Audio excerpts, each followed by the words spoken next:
For more, let's have a conversation now with Colin Deiner. He's the Chief Director of Disaster Management in the Western Cape. Colin, thanks for your time. It's good to have you on the program. Good morning, Leanne. Thank you. Winter season, you know, it's upon us. It's fast approaching. What are some of your concerns regarding domestic fires in townships and other informal settlements? Thanks, yeah. As the winter sets in, we obviously have the situation where people tend to make a lot of fires in their shacks for cooking, for heating, etc. And the main problem that exists there is people might go to sleep, with those fires still on. And that can lead to a range of issues. Firstly, the smoke, and we've done a lot of research with the Medical Research Council, where we've actually picked up that smoke is the main cause of death. So we see a lot of fire deaths very early in the morning, very late at night to early in the morning when people fall asleep. They get overcome by the smoke, and then that is the main cause of death. People might, want to dry clothes or whatever and have some heat source in their house, and that causes fire to break out. And of course, with all the flammable materials inside informal settlements, you generally see a quick spread. The density of the informal settlements then causes, a spread of quite a large fire, can get to a large fire. With the winds we have, added to that, you end up with a fire where you can get several hundred shacks burning at one time. We understand that more than 12,000 smoke alarms have now been installed in informal dwellings. How exactly do they work? I mean, what if someone is smoking in their home or cooking with a coal stove, that produces a lot of smoke? How exactly do they pick it up? Yeah, so we did a lot of research about this because, informal settlement, unfortunately, due to its nature, there will always be a lot of smoke, there's a lot of dust, etc. We worked with the University of Stellenbosch with Professor Walls there, and what we did was we actually tested a lot of smoke alarms. So we built a huge number of shacks. We looked at fire alarms, smoke alarms. We put them all into different shacks and we created different conditions. And yes, so what we found is generally a smoke alarm will go off with a very small propagation of smoke. So people then tend to switch it off because they might be cooking or heating something or smoking. And then what happens is when they go to bed, they forget to put it back on, and then if a fire does break out, it's useless. So what we did do is we came across a smoke alarm that if you switch it off after 20 minutes, it switches back on. It has a 10-year battery life, so you're not going to really lose it. So it will switch back on its own. So if somebody does forget about it, fortunately, it's back on again. We put them in a number of townships. We did a project in Wallisdean. We also did a project in the Breda Valley. And they've actually worked quite well. We haven't had a single fire death in any of the areas that we've put the smoke alarms in. Mm. Obviously, fire awareness campaigns is a big thing. It really is. I mean, as you say, the nature of informal settlements, these things do happen. And I mean, one of the big risks is also the use of paraffin, gas, candles. And now we've got, the extra burden of load shedding, which, people are reliant on these substances and these items to give some light. So let's talk about awareness campaigns that you do. Yeah, so we look very much at what we call targeted awareness campaigns. So it's not, it's not just a broad awareness campaign. We do a thorough risk assessments in informal settlements, well, in all our areas. But what we look at is, what is the kind of construction? What is the density of shacks towards each other? How close are they to what we call the urban-rural interface? In other words, are they very close to a wildfire kind of scenario? And then after looking at all that, we then develop our awareness programs. We have what we call our flood and fire awareness campaign. We also have our Learn Not to Burn campaign. And those are all focused really just primarily at saving lives. It's generally focused at our younger people. And the reason for that is that, if you get it ingrained early on, we've seen a lot more success. So we do reach around 800 schools a year in this program.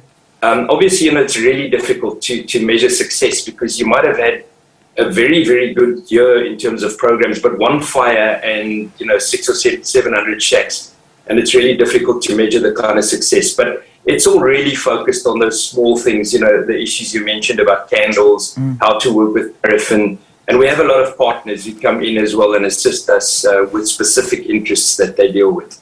What alternatives are there to the use of paraffin, gas, candles, these kind of things? I know we've highlighted a couple of them, which are quite, I mean, it's quite interesting, the different gel things and all these kind of alternatives, as opposed to using those that we have mentioned. What can one use as opposed to this?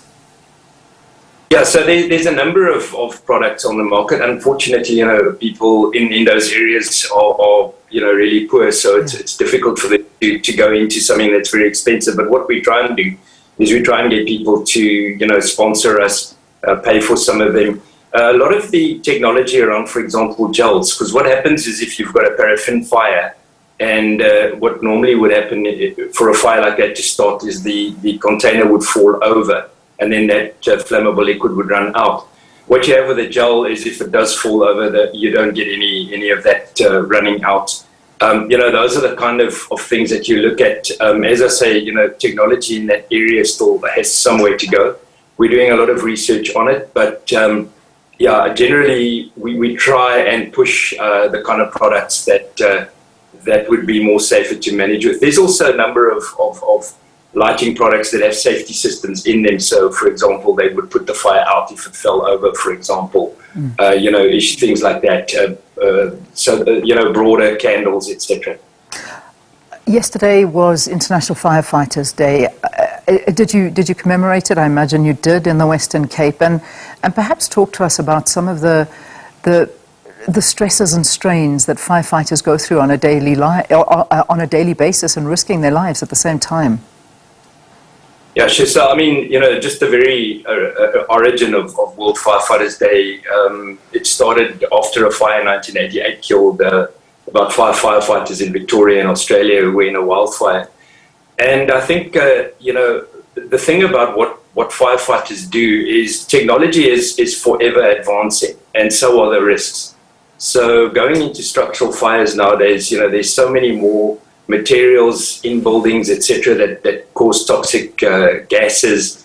Firefighters not only respond to fires. We had a group of our firefighters from the Western Cape go to the floods in KwaZulu-Natal recently. So they have to deal really with some very tragic scenes sometimes, some really difficult scenes to manage.